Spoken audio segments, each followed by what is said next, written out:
Figured this would be a little sit down chat. So I have one of my favorite drinks. This is the Olipop. This one is strawberry vanilla. My absolute favorite is root beer. My second favorite is cola, but I always put it in a little wine glass. So good. Well, hello there. My name is Jessica and welcome to the Jess Tales. Today's video is super exciting for me because I have been waiting to film this video for 9 months now. I wrote down notes, so I have all my thoughts organized so it shouldn't be too all over the place. Before we go any further, definitely do not forget to subscribe because that really supports me and my channel. Give this video a thumbs up if you like this kind of content.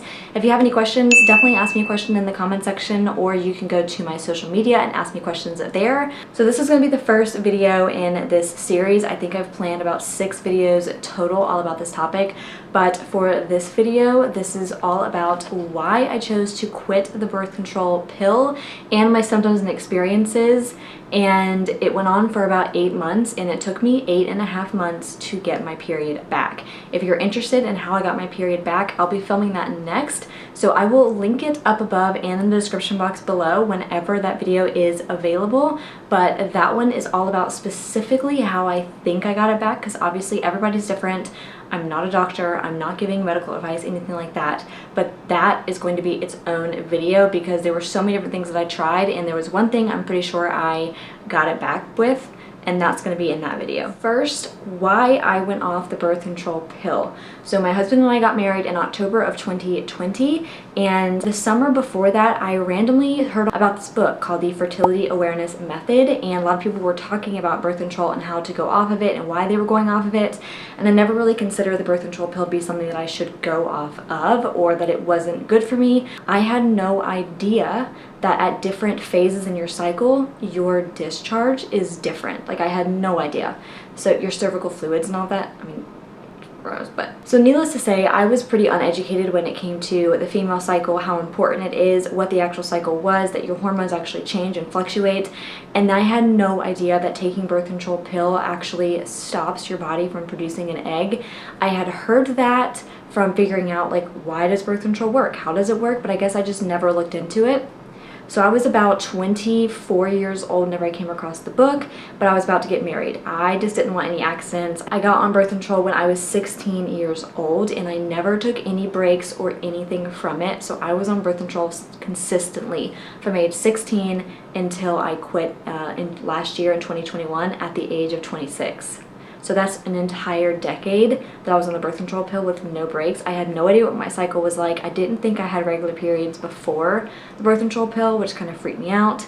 So that's why I decided to go off of it. I really just wanted to know my body, know my cycle, and the more I started reading about it, the more I realized I had no idea who I was because my hormones have been suppressed for so long, and I was always just like this even kind of more anxious person.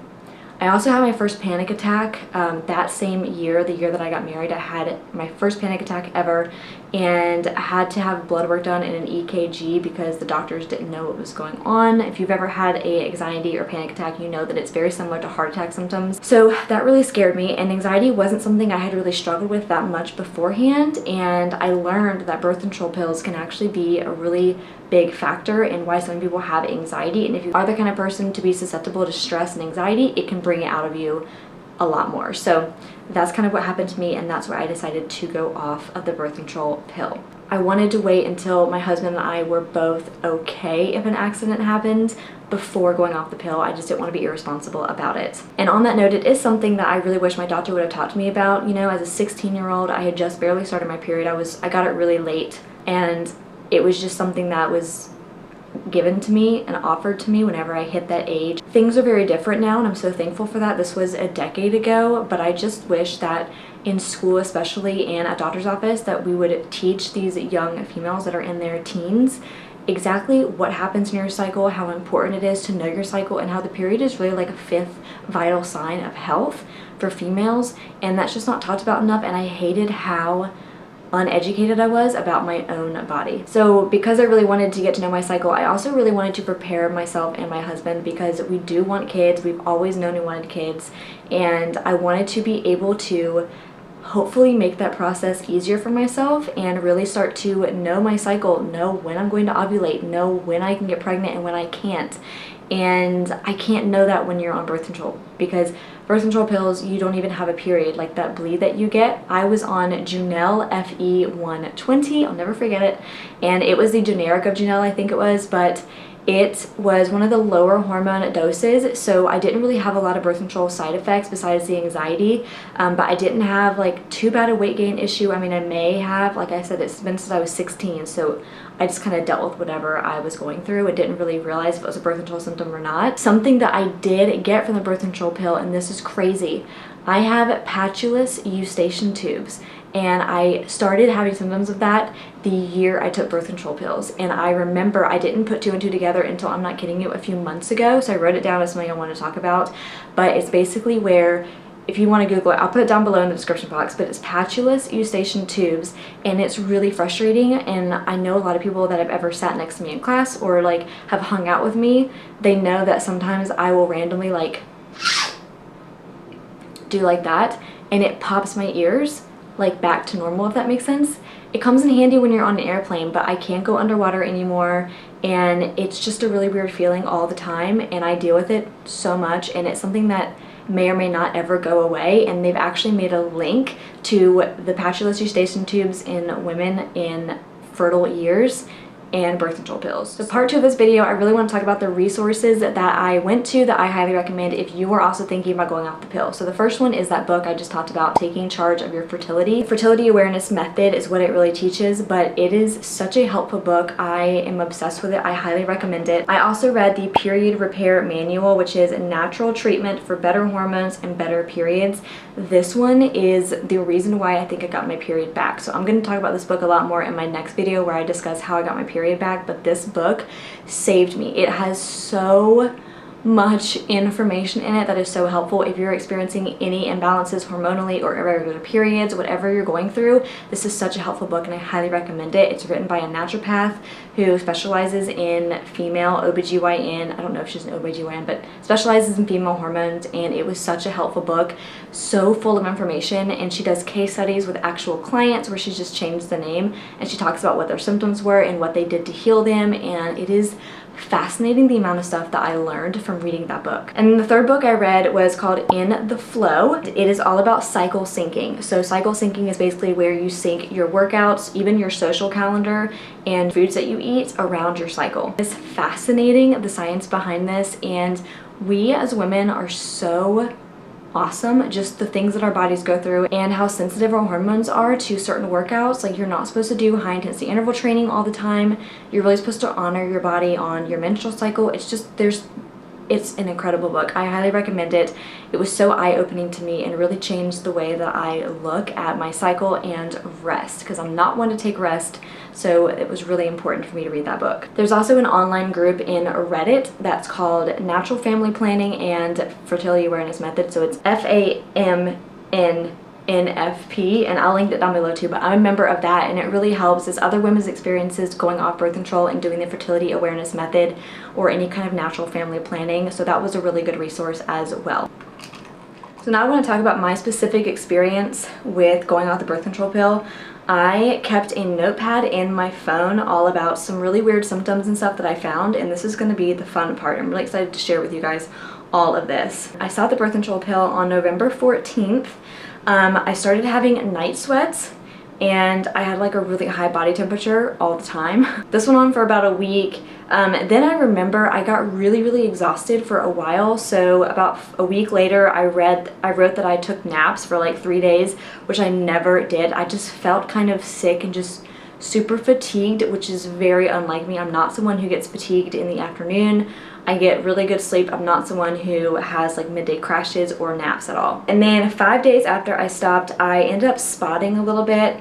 I had a migraine and I felt very moody, very out of whack, still super fatigued, but my skin was great so far. Of course, it's only been a week, but this is like I quit birth control cold turkey, so I was supposed to start a new pack and just never did. Some people will like wean off. I don't really know how you do that. You can do that, but I didn't do anything to prepare my body for going off birth control, which one of these books talks about it. I just quit cold turkey, so I had intense symptoms. It took about 2 weeks and I started to notice different cervical fluids So you're supposed to track your cervical mucus on fertility awareness method. So basically your discharge, you're supposed to track all that and see, like, you know, different parts of your cycle has different kinds of fluid.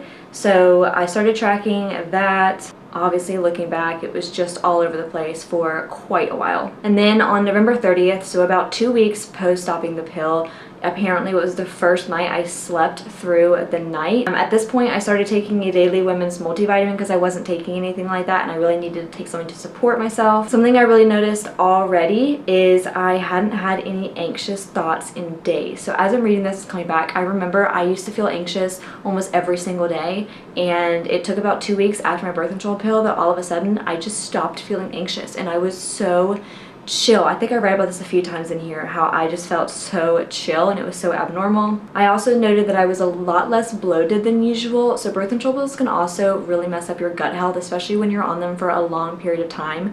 So my gut health was always really, really bad, but I noticed it getting better about a month off the pill. Then I didn't take any more notes until March 15th. So the last time I took a note was November 30th, and I didn't write anything else. So nothing really happened, but what I was doing was I was using an app called Read Your Body, and it's a great app. It's one of the best charting ones. I did a lot of research, and this app, you pay $15 a year for the membership, but it's privately owned and women owned, and they don't sell any of your information. So a lot of those tracking apps that are super popular, they can just sell your information. They don't do that in this app. So it's a really, really good one to support.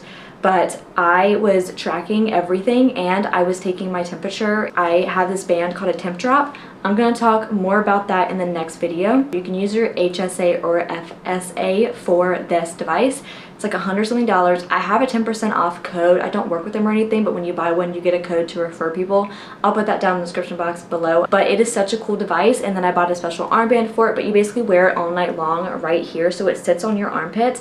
It's super comfortable. You barely notice it's there, especially with the armband that I got for it from Etsy. And it automatically, there's like an algorithm with it, so it takes about 2 to 3 months to really learn your cycle, but it syncs up to you and it'll kind of like, I don't know how the algorithm works, it's a whole thing on its website, but that's what I did so that my temperature would be accurate, and it doesn't matter if you get up and go to the bathroom or if you wake up at different times every morning, it doesn't affect your basal body temperature. So I highly recommend that device if you're going to do this method. On March 15th, I started to get a little freaked out because it had been 4 months since anything happened, since I stopped taking my birth control pill, and I still hadn't had a period. I started seed cycling. In your follicular and ovulatory phase, you eat flax seeds and pumpkin seeds, and then in your luteal and menstrual phase, you eat sesame seeds and sunflower seeds. I did that off and on for 2 weeks. I didn't do it too much, and I didn't do it as frequently as I was supposed to and as on top of things I was supposed to, because I didn't have a period, so I didn't really know what part of the cycle I was in, but I went with the moon phases. So I said here I wanted to try until June, when it was 6 months no period. Then I would have to see a naturopath or a doctor for hormone imbalances, so I was going to give myself 6 months anyways. So when you track your cycle according to the moon, if you don't have a cycle, your menstrual cycle starts on new moon, and then you would ovulate on the full moon. So I've since learned, so when you track your cycle according to the moon, if you don't have a cycle, your menstrual cycle starts on new moon, and then you would ovulate on the full moon. So I've since learned I'm not on that schedule, but that's what I tried with seed cycling for a few weeks. Not on that schedule, but that's what I tried with seed cycling for a few weeks. In the end of April, the next time I took a note, I said I was much better mood-wise. I went through a couple deep dips where I got really, really depressed for a few days, and then I had high. So I remember just being super up and down, like roller coaster moods. And when I was depressed, I wanted to leave my whole family, leave the house, and just go move to Australia by myself. And I figured I would have a completely different life somewhere else. It was bad depression. Nothing made me happy.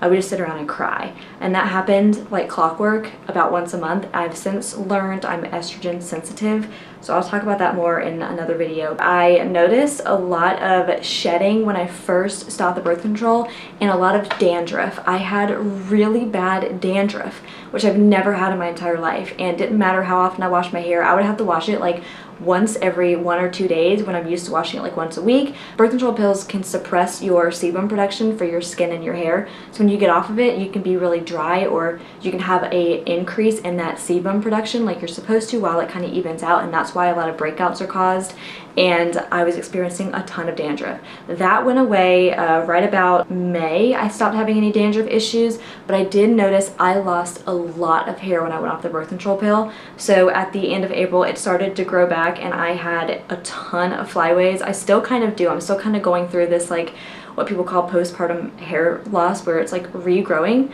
I'm going through that right now. I have a ton of regrowth all over my head, which is good.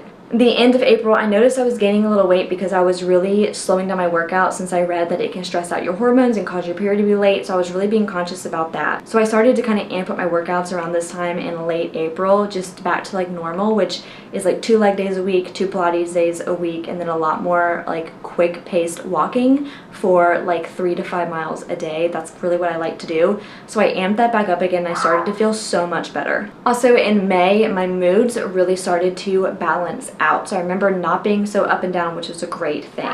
Okay, the end of May, still no period. I really noticed a cycle of PMS, depression, mood swings, all of that. So I thought that was a positive thing. It just means that my hormones are still kind of out of whack, but at least I knew that something was happening. And on my chart for my temperature, I was starting to notice more of a pattern. Something I changed in May is I started looking at how much I was eating. I used my FitnessPal. I was eating under 1,000 calories a day by accident. I would just I work from home, so I would kind of forget to eat sometimes, or I wouldn't stay on a good eating schedule. And that's not good. That's not okay at all. So at the end of May, I really tried to focus on my nutrition. I really tried to make sure I wasn't eating a lot of processed foods and eating out as much. I also really lowered my alcohol intake. I kind of get in the habit of having like a glass of wine or 2 like 4 to 5 times a week, and then drinking like more than 3 drinks a day on the weekends, and I don't really know what was going on. I mean, it was like the very beginning of summer, so we were all so excited to be outside hanging out with friends and stuff, so we were drinking a pretty good amount. So I really pulled that in, and like now I drink things like my Olipop in a wine glass. I've really gotten it down to where I only drink 2 to 3 days a week maximum, and any day that I'm going to drink, I will not have more than 3 drinks all day long. So it doesn't matter what I'm doing, I have a 3 drink limit in that day. I'm really trying to hone that in. I'm really not a big drinker anymore, and I feel so much better. So I really upped my calories and I was feeling so much better. I do remember that. Early June, I spotted for a few days and I was crampy. I thought maybe I was going to start my period and it never came, so I ended up brushing up and rereading parts in the Period Repair Manual, that book. I ordered magnesium glycinate and I ordered ovulation tests. So this was what was recommended in that book, but also just for my own research, I really wanted to know if I was ovulating. So I wanted to check for my luteinizing hormone, if that's how you say it, luteinizing. I wanted to check on my LH levels and see maybe if they would spike, if I would ovulate, and if that would coincide with the symptoms of your cervical mucus. It's supposed to be like an egg white whenever you ovulate. I just wanted to make sure that that was actually happening, because if that's not happening, then that's another issue in itself. But until you can start like treating yourself, or even before you go to a doctor and have them test your hormones, you really want to kind of get a handle on what your symptoms are, because otherwise they're just going to test your blood and you can't really get a lot of really good hormone information from a blood test. And so I really wanted to go to a naturopath that would do like spit testing or like urine testing all throughout the day to measure different hormones throughout the different days and days of the month, and even throughout the day it can change so much. So I had this plan where I was going to take magnesium every day to improve my mood symptoms, and I described it as crippling depression. Guys, it was so sad. I was depressed once a month, or like maybe twice a month. I was depressed. I mean, I told you, and I'm not kidding, I literally wanted to leave everyone I loved and just go to a different country, because I didn't even know what was wrong with me. Like, that's depression. It was bad. Like, I laugh about it now, but it's not funny. And if you're struggling with depression, you gotta get help, because that is just, I don't even think that I had it that bad, but like, I knew that it was, I knew it wasn't anything I can control. I knew it was hormonal, so I was able to kind of move past it, but it was rough. So I wrote in here that I was trying to stay positive because it was a good sign that I was experiencing crazy cycles of bloating, depression, happiness, energy, and that I had spotting. It's all good things. Trying to keep my meals balanced. Oh, also, this happened in mid to end of May. I cut out caffeine. So I read in that book that caffeine can be really negative, especially for the cyst formation in your body as a female, but also for like the stress hormones. And stress is something you really want to stay away from. And so I cut out caffeine, and I went through my caffeine withdrawals for quite a while, but I ended up drinking Rasa, and I did a lot of research on mushroom coffees, and there's so much information on mushroom coffees out there. Do your own research, but I chose the brand Rasa because they use 100% fruiting bodies of mushrooms, and they only have one flavor. It's called the dirty flavor. They only have one that has actual coffee in it. The rest of them are like cacao. My favorite one is the cacao one, but they have a lot of different blends, and they all have adaptogenic mushrooms in it, but they also have a pack of mushrooms that you can add to your coffee. So if you really don't want to cut out coffee, you can do that. But if you're having problems, I do recommend looking into cutting out caffeine, or at least some of your caffeine, cutting back on it a little bit. And I noticed such a big difference in my reaction to things from the mushrooms I was drinking. And I noticed a huge difference in my anxiety. I was not anxious throughout the day, and that was such a good feeling. Like, I thought my anxiety decreased when I got off birth control, but when I started taking these adaptogenic mushrooms every day, it was like, I'm just such a chill person now. It's wild. My husband would probably disagree because I still freak out on him sometimes, but that doesn't count. And then I'll put up pictures here. At the end of June, I struggle with my skin. So my skin still is a little freaked out, and it hasn't even been a whole year post-birth control. It's been 9 months post-birth control, so this is pretty normal. So my face has been pretty bad. I wouldn't say my breakouts were like the worst. I've definitely seen worse, obviously. But for me, this is really bad because I've never had any kind of skin issues. I've been so blessed. But it's really hard for me to have like acne like this, and I just had kind of like weird skin for a while, and I would get like crocodile skin in certain places, and it was just a huge struggle. So I'm starting to get that under control. When I have a breakout, I just try not to pick it, but what I've noticed is such an increase in blackheads and just small clogged pores, more so than like cystic acne, like hormonal acne. So that is my big struggle, and I guess just because of the increase in the sebum.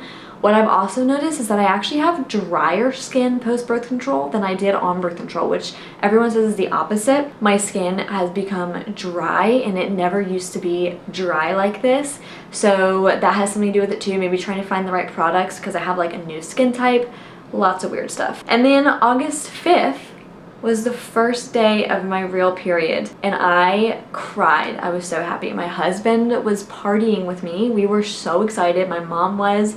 My husband has been such a big part of my journey. When I first started reading the book, I would like read it to him because I was so in awe of all of the stuff that the female hormones do for us, and I was just learning everything, so I decided, you know what, you need to learn all of this too. So he's been with me every single step of the way, so supportive. He's heard a lot more than he probably ever wanted to hear. He's seen a lot more than he's ever wanted to see. So that's been great. So those were all of my symptoms. I'm just gonna leave it at that. So that was really all of my symptoms after getting off the birth control pill. I just remember whenever I first went off the pill, I loved watching people's videos and seeing what their symptoms were and kind of watching out for the same thing, and I really wanted to keep myself a little diary, so I'm glad I did because it's so cool to look back on, and whenever I read certain things, I can remember exactly how I felt and what that was like, and I'm just so glad to be on the other side of it. Of course, I'm not counting my eggs before they hatch or whatever it is because I want to make sure that I can keep a period regular, so that's the next biggest step. But the biggest battle is completed. I got a period back, and that is all that matters. I am so delighted. At least now I can kind of follow my phase. I know what my body's doing. I know it's trying, and that is just such a blessing. You do not understand how happy I was to get a period back. It was just like the biggest weight was lifted off my shoulders, and still is. Still to this day, I am in awe that I got my period back. So I'm so happy that I quit birth control. I have absolutely zero regrets. I have absolutely zero regrets. The one thing I wish I would have done is done this earlier, because the one reason why I didn't want to do this super early is because I was scared of an accident. But there's a lot of other methods of birth control out there. Just use them if you want to. I think that knowing your body and being more in tune with your body is way more important than that aspect of things, and I'm just so thankful that I did this when I did, because I could not imagine if my husband and I were like, hey, we want to have a kid, like let's start trying for a kid, and I decided to go off birth control then, and it would have taken 9 months to even get a period back. Like, my body is in no way, shape, or form ready to support a child if I can't even get my hormones balanced. So I'm just really happy that I did this. I just wish I would have done it sooner. I highly recommend to anybody out there who has access to the resources to take your time, be patient, and if you have a supportive spouse, significant other, if you have a supportive group around you, I highly recommend that you do this. It is just life-changing, and I feel like a different woman. Like, I remember when I was a kid being goofy, and I'm like goofy again, and I don't remember being goofy for like the past 8 years. You're literally a different person. So I'm so thankful that I did this. So next, I'm going to film a video all about how I got my period back. I really do think I know exactly what contributed to it, just based off my symptoms and going back and rereading and figuring out what I did to make it different, but there was a lot of different things that probably contributed to it. So if you're interested in that video, I will link it in the description box below, and I will see you in that video. I'm also going to do a whole series on cycle syncing, like I mentioned, so definitely keep your eye out for those. And if you have not yet subscribed, please subscribe. My whole channel is not just about periods. Not enough women know how our bodies work, so I really wanted to be the one to really help spread the knowledge of the resources, because I had no idea, and I consider myself educated, so I guarantee you there's a lot more like me who think that they know everything, and you don't even know that your hormones fluctuate throughout the month. So that's it for this one. I hope you enjoyed, and I will see you next week.